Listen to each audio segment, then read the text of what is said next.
ওয়ালাইকুম আসসালাম রহমতুল্লাহি ওয়া বারাকাতুহু। জি, প্রশ্নকারী দিনী ভাই, বারাকাল্লাহু ফিক। আপনি আপনার এলাকার কথা তুলে ধরেছেন, ইন্ডিয়া থেকে, তাই না? তো আপনার কথা যা জানতে পারলাম, আপনাদের এলাকাতে ওই একটা মসজিদ, জামে মসজিদের প্রয়োজন ছিল। তো জামে মসজিদের জন্য জমিন কিনেছেন 3 কাঠা, এমনকি ভিত তুলেও ফেলেছেন, 3-4 লাখ টাকার ইনভেস্ট করে ফেলেছেন। এমন অবস্থায় ওই যে দাতা, মানে শুধু আক্তিয়া মসজিদ দিতে চাচ্ছিল, ওনাকে রিকোয়েস্ট করা হলে ওনার জায়গায় উনি জামে মসজিদ করতে চাচ্ছেন। তো এই জন্যই কমিটিতে ভাঙন ধরেছে, অধিকাংশ চলে গেছে ওদিকে, মানে ফ্রিতে যে জামে মসজিদ পাচ্ছেন সেদিকে। আর এখানে জামে মসজিদ করার পক্ষে নয়।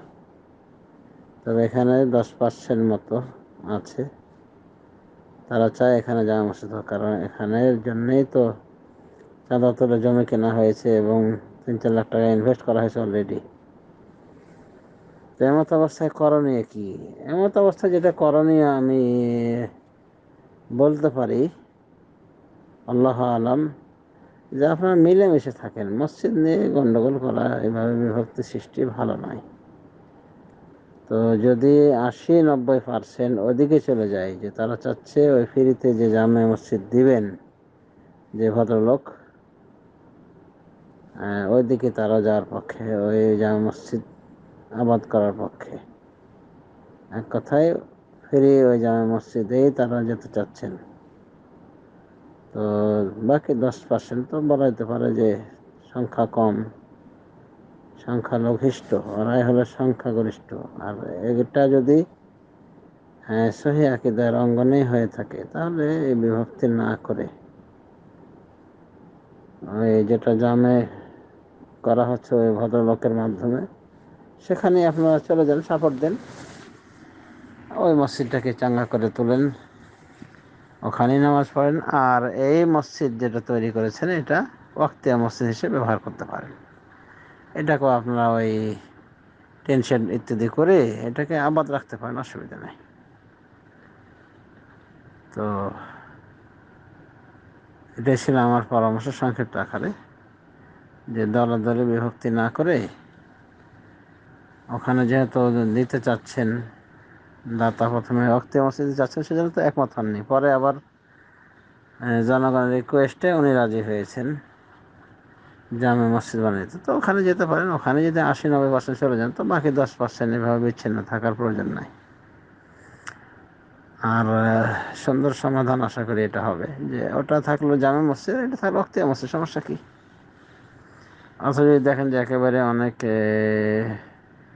অল্প দূরত্বে দুটো মসজিদ, দুই মসজিদ, তাহলে মসজিদদের যথাসম্ভব যতটুকু অর্থায়ন করা হয়েছে, অর্থ নিয়োগ করা হয়েছে, এগুলি যতটুকু সম্ভব এগুলো মানে উদ্ধার করে ওই বড় মসজিদের খেদমতে বা অন্য কোনো কাজে লাগিয়ে দিতে পারেন। কমিটির লোকেরা মাদ্রাসা মক্তব খুলে দিতে পারেন, বা এখানে ওয়াক্তিয়া মসজিদ একটা মক্তবের ব্যবস্থা করতে পারেন, আর ওখানে জামে মসজিদ হিসেবে থাকলো।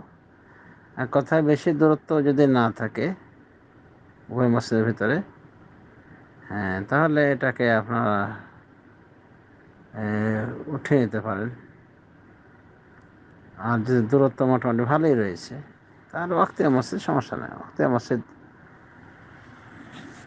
অল্প দূরত্বেও সহনশীল। তো এরকম করতে পারেন যে একটাকে জামে বানালেন, মানে এখন যেদিকে চলে গেছে সবাই, ওটা জামে মসজিদ থাক, আর এটা ওয়াক্তিয়া মসজিদ থাক। আর যিনি দাতা, তাকে অনুরোধ করবেন যেন উনি ওটা ইয়ে করে দেন, অক্ষ করে দেন। বাস, তাহলে তো সমাধান হয়ে গেল। আর রাস্তার সমাধানটাও ওইভাবে করে না যেতে পারে,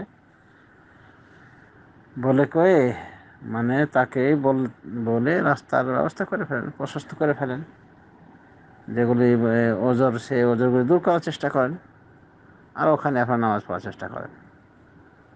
যেহেতু জামে মসজিদ এবং অলরেডি দাতা সচ্ছল হবে, সে হিসেবে উনি দিতেও চেয়েছেন, তো আর কি। ওখানে আপনারা নামাজ পড়তে পারেন, জুমা পড়তে পারেন, ওটাকে জামা করতে পারেন। আর এটা হয় অক্তিয়া মসজিদ করবেন অথবা এটাকে স্থানান্তর করে ফেলবেন, ওই দিকে নিয়ে যান, ওই মসজিদের ওনার কাছে লাগাবেন, অথবা এটাকে মুক্তব ইত্যাদি এক কথায়